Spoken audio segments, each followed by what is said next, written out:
Hi guys, my name is Jen and I am the founder of Always and Forever. And lately every night I've been trying to jump on and just share a little bit more about Always and Forever. If you're new to our page or if you've been with us a while, we have so many different initiatives going on. And I think it's incredibly important to share and for you guys to get to know a little bit about me, a little bit about the behind the scenes stuff with our rescue.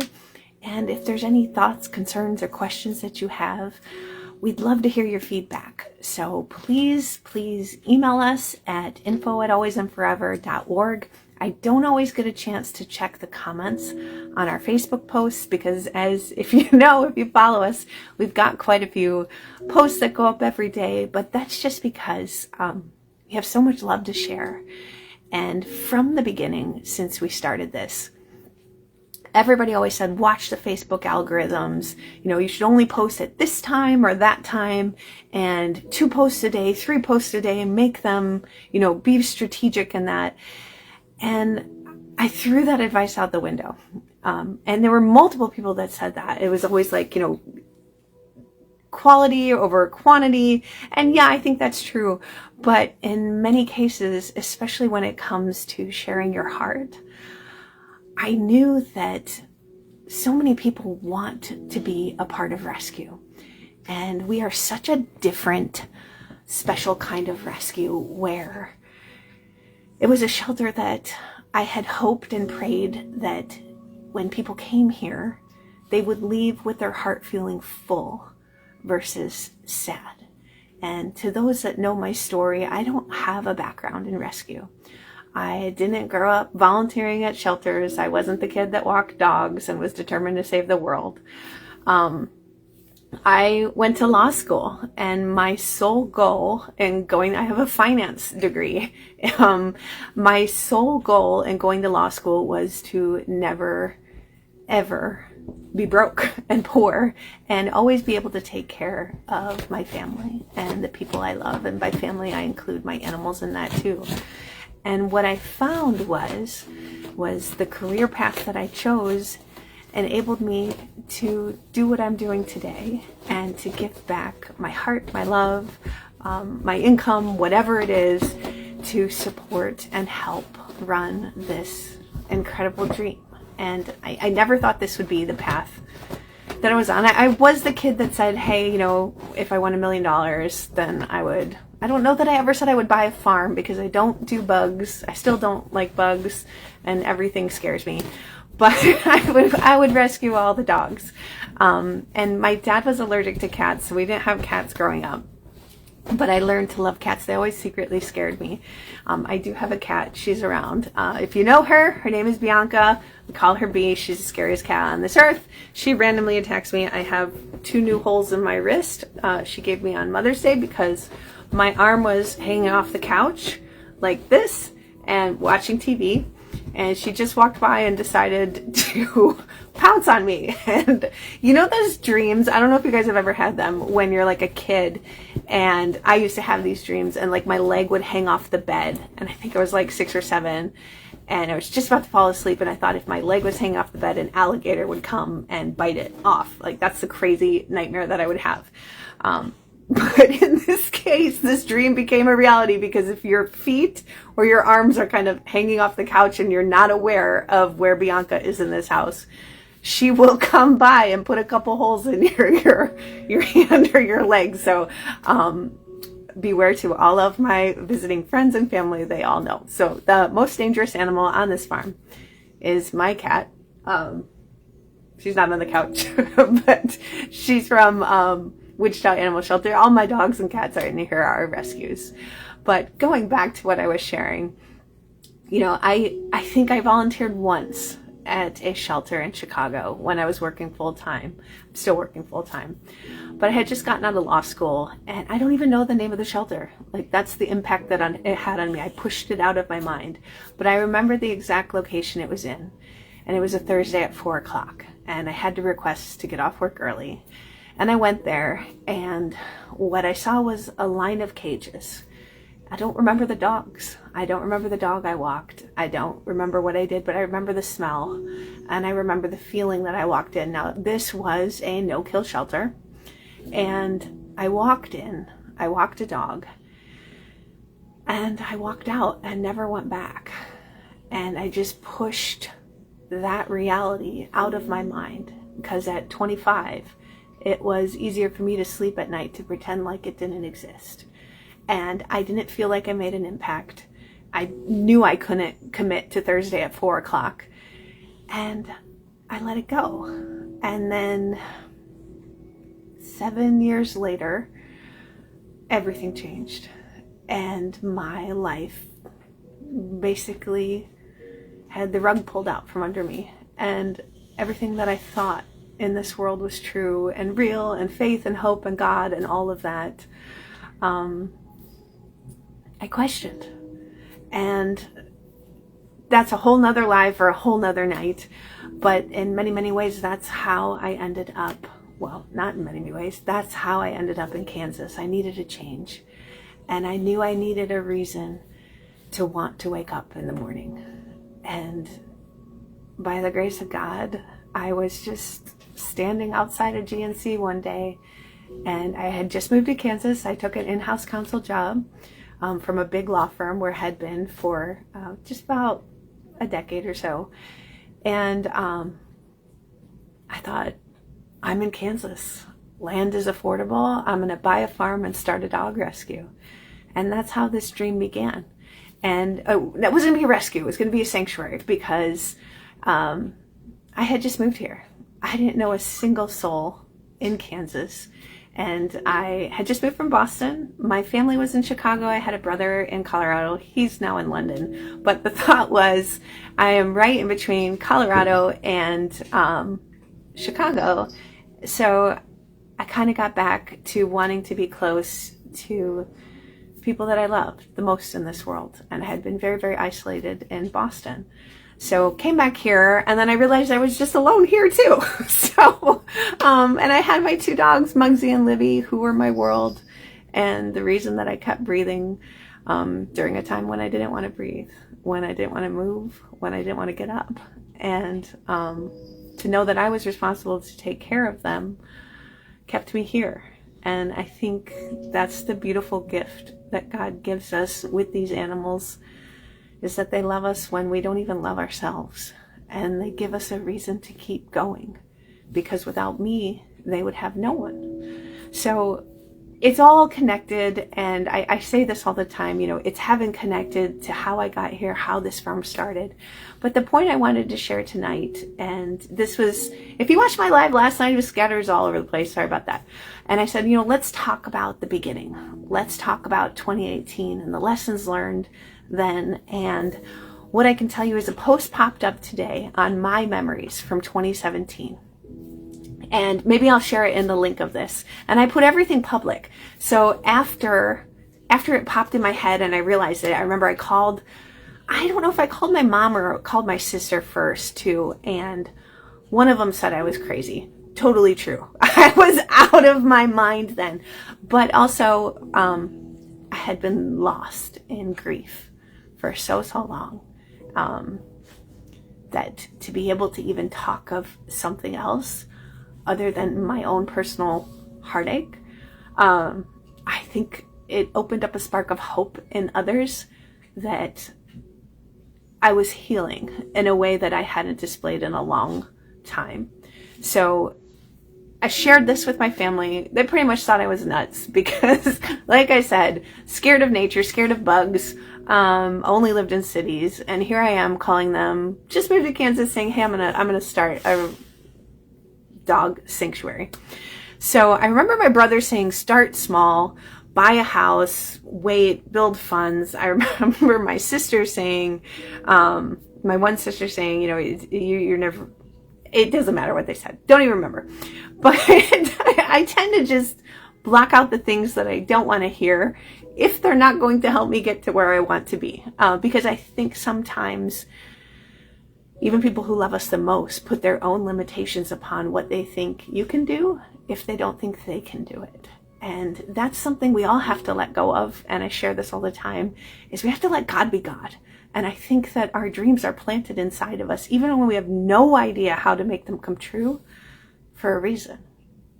And at a time when I wasn't even thinking straight, had no idea what the heck was going on in my life, just making decisions, moving to Kansas, I went all in on it. And I put a post on Facebook. I said, gonna buy a dog gonna buy a farm, start a sanctuary, save dogs. And honest to God, I even wrote save horses too. But today in the memories, it was 2017. It was the first time I met with the builder that I had at the time. Don't even remember his name. Very nice guy. And I took out a $100,000 loan. That went poof in like a month, by the way, because I couldn't figure out how to fund this. I had no idea. I went to 4 different banks. They laughed at me. And then I found the 5th bank online. This is all part of the other story, which is longer. I'll tell it better another time. But I met with him today, and I put up the post and I shared the vision, and it was kind of 3 different suites, all different colors. And I even wrote how I didn't even want suites. I wanted to have couches, and I wanted it to feel like a home, because I wanted it to be something when you walked in, you left, and you knew that your time was spent not only impacting the animal and giving them love, but walking away feeling like you did something good. And to every other rescue and every other shelter that has the cages and kennels set up, just like the one in Chicago, please know this is not a judgment. You do so much good as well, as there are many, many people in those types of shelters that do so much good. But that's not where my heart was called. My heart was called to build a shelter that the only feeling that you could ever feel when you walked in there was love. Despite the fear, despite the pain, despite the sorrow. And there is so much sorrow in rescue. We lost dogs all the time as a senior dog sanctuary. At one point, I think we had lost like 8 or 9 dogs in 1 week just to age, medical, and not being able to save them in the condition that they came in. And it's even funny because I was in a grief group, an online grief group at a time. God just plants these seeds. It's amazing. And we were all kind of talking about how we should get together. And somebody started a poster like, well, let's go on a cruise. Hell no, I'm not doing that. Hate the fish, don't like water. I'll get on a boat, but that's a different story. But at one of the comments, and I remember this, and this was at a time when I was in very, very deep grief, I think it was me that suggested, let's go to like a dog sanctuary. And then someone said, no, that will be too sad because they will all die or something like that. And it's just the little glimpses that God gives you, that he's guiding you on this path. You guys, it is so prevalent. And the moment that you open your heart and your soul to know that you are here for a higher purpose, to do good, to spread love, to share whatever is in your heart with someone else, to inspire them to see the world differently, then you're going to open your eyes to see all the signs along the way where God is leading you, even when you have no idea what you are doing, which was me. Like in 2017, literally not knowing anything. And I shared this on the call the other day. You guys had an idiot running this rescue in 2018, because that was me, because I didn't know. But I just jumped in, and I was thinking about what I could share, because I get a lot of requests from people to meet and talk about that they have a dream in their heart, that they want to start a rescue, and they see Always and Forever for what it is today on the 7th year. And, they want to know what I did, how I did it. And I didn't do it. I didn't do it. Here's what I did. I had the crazy, insane faith to buy a farm, and the even crazier belief that I would figure it out without knowing a single thing of what I was doing. Now, the Kansas Department of Agriculture regulates rescues and shelters, and you got to know your zoning laws to make sure that you can do what you want to do on the property that you're at. But here's 2 things I knew. I knew I did not want it in my house, because I wanted people to be able to come and go and feel like it was a part of them too. So it had to be on a farm. It had to be 2 separate buildings. And I ultimately was going to be responsible for everything. So if nobody else showed up in this world, I would take care of them in the morning before I went to work, and I would take care of them at night when I got home. And that's what I did for my senior dogs. And I thought, everything else, I will figure it out. I think our first volunteer, when was that? Our first volunteers didn't even come till, I think we had a volunteer meeting in October of 2017, because every single month I would be like, oh, we're opening in another month. So in August of 2017, I'd be like, we're opening in October of 2017. It just kept going. To anyone that knows construction and renovation, if you watched our Osawatomie shelter, if you're following our KCMO homestead, construction is so slow. And I'm not really a patient person when there's something inside of me that I know we need to do, or I know is going to come to fruition. I want it to happen right now. And God has been teaching me patience for the past, actually 8 years since we opened this in 2018. But the idea came to life in 2017.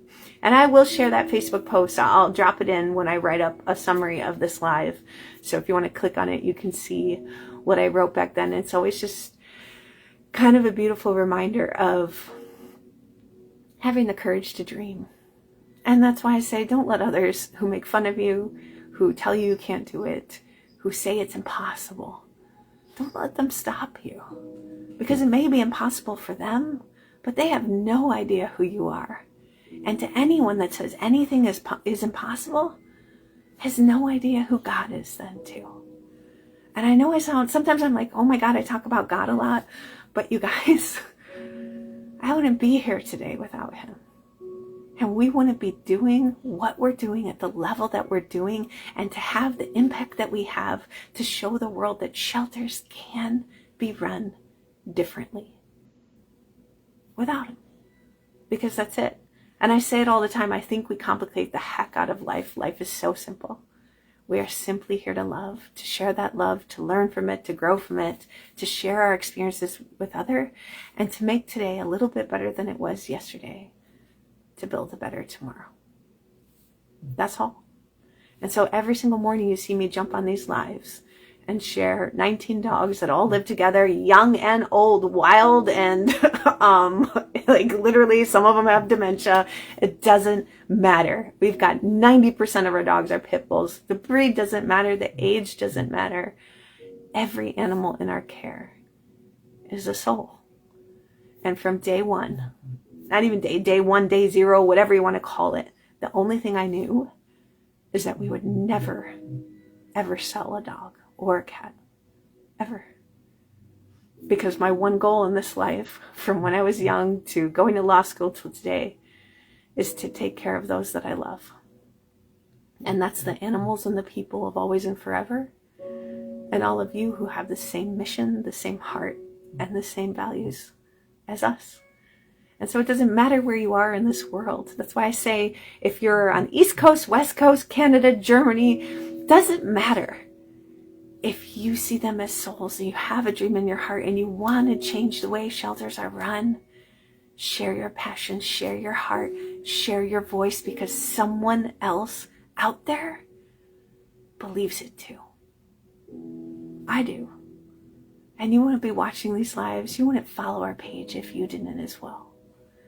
So going back to 2018, 2017, I met with one rescue before I opened this. Not because I wanted to, because I'm like, I see how this is going. This is how it's going to be run. But a neighbor convinced me to meet with a rescue, and I met with an incredibly kind woman who started her own rescue. And she sat with me and she talked to me about it. And she said, the one thing is, make sure that you trust that well, she said a lot of things. What I remember from it is her saying, trust your board, because this is you. This is your heart. This is your soul. And make sure that your board is in line with you. Let's talk about our board. We've got our poor board. Guys, you should pray for them because they put up with me all the time. And I call them with the craziest ideas.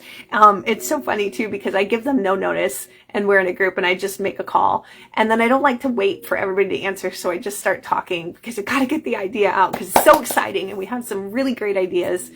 And sometimes I know they think I'm nuts sometimes, but they're just, you know what I love?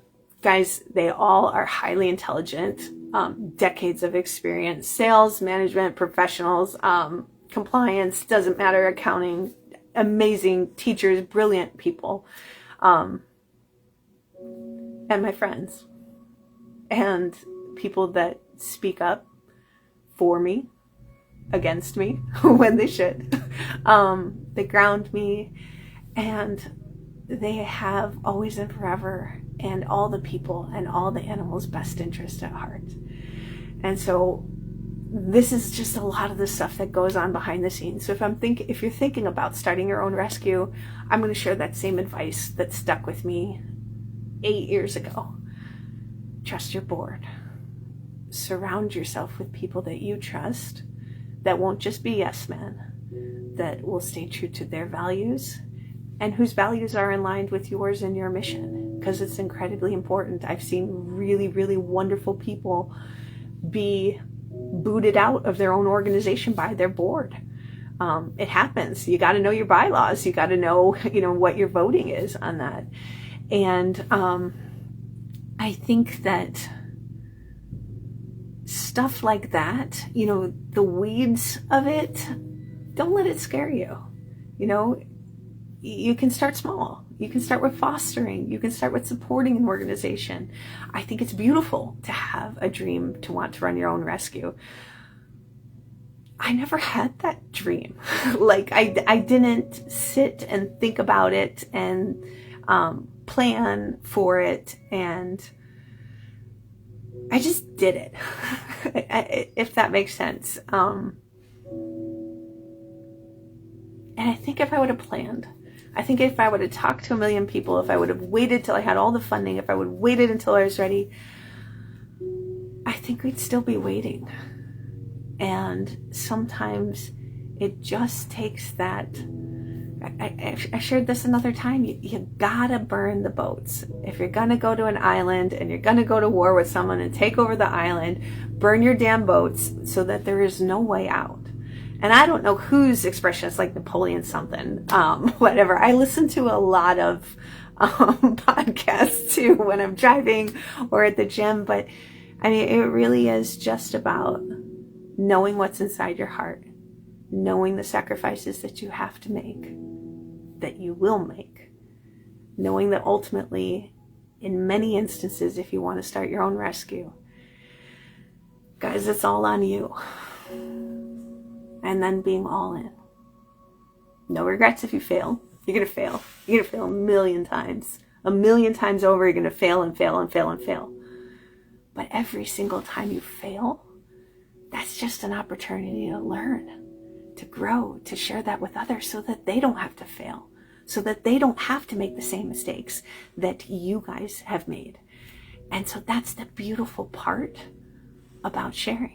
That's the beautiful part about transparency. That's why when shelters keep us out, we beg and scream and kick and plead and cry and beg more to let us in. And then when they don't let us in, we go and start our own shelter again.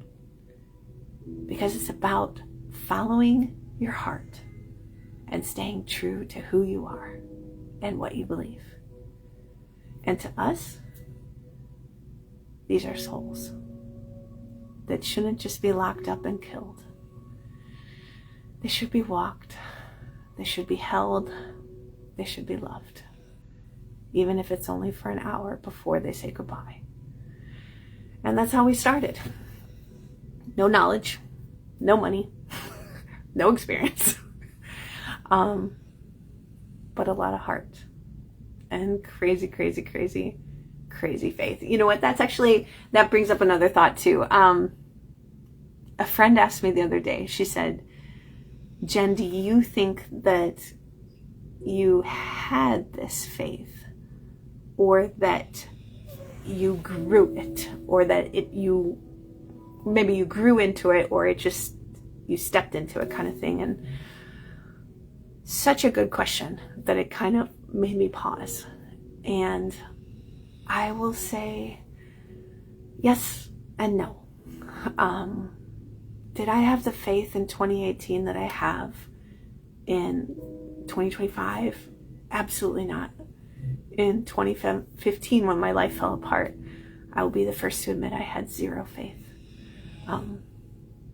I felt like God walked out of my life in every single sense of the word. I could see that he didn't. I can see that now that he had this incredibly beautiful plan. This is now 10 years later. And I don't know that I've ever shared this with anyone, but on my deepest, darkest nights that I felt alone in the very, very early days, I would close my eyes, and this is how I would feel.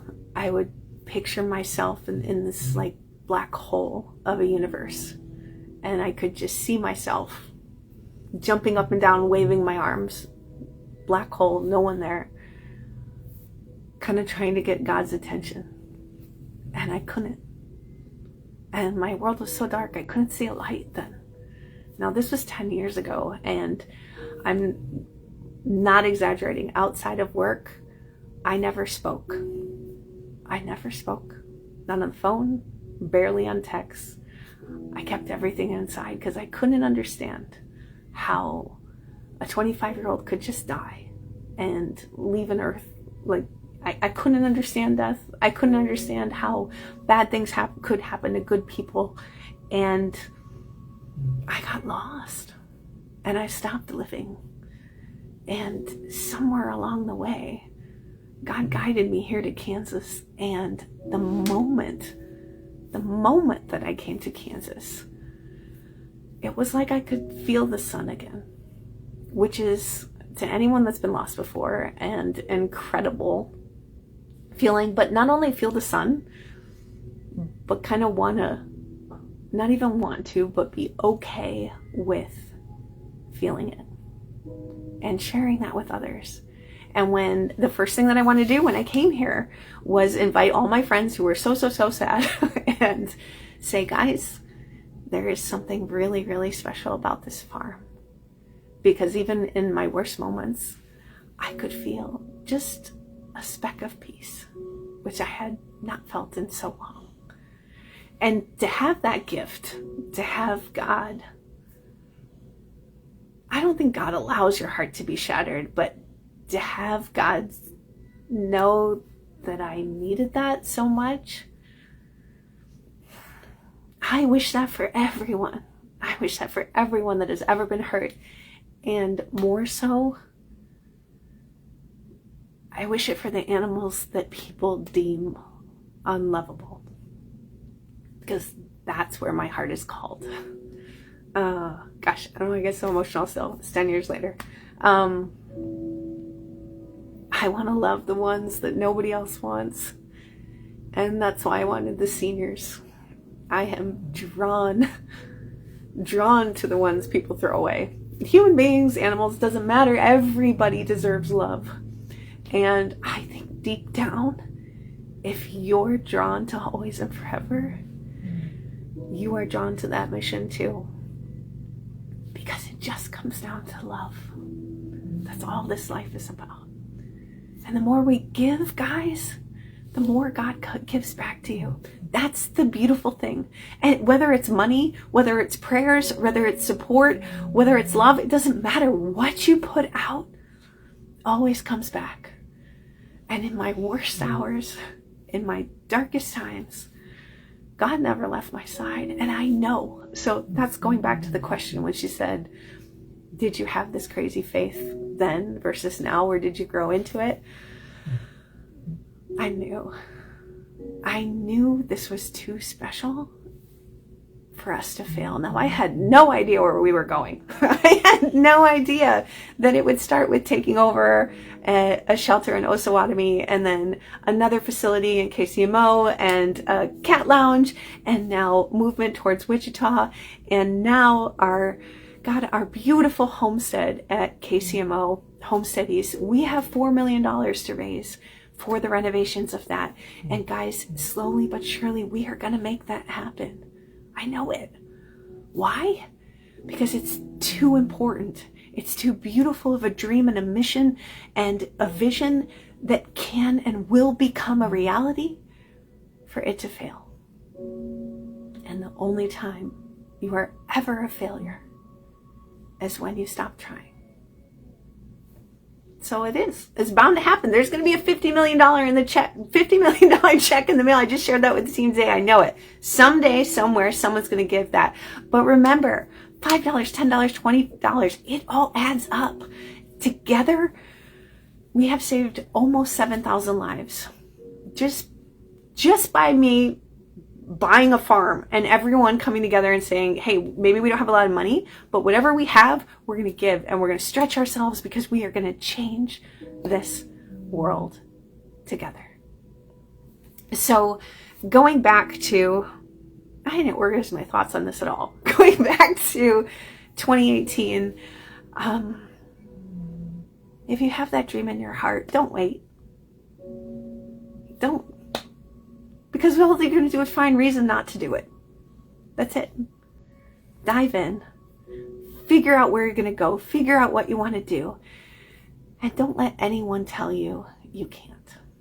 And if you do, call me up and I will tell you you can. Because your thoughts define your future. And you're limited by what you think. And God wants us to be unlimited. Because together we will change this world. You see it every morning, every single morning, every single night. I will share the Facebook posts that I wrote in 2015 and, 2017. You don't want to see the ones I wrote in 2015. They were very, very sad. If I shared anything tonight that was worthwhile, thanks for listening. It really is just about so that you guys get to know who we are, what we believe in, why we will never stop asking for help too. So it is easy to say, oh my God, you guys ask for donations all the time. You know, there's all these animals. I can only give so much. Please know, we don't ever want someone to feel like it's on you.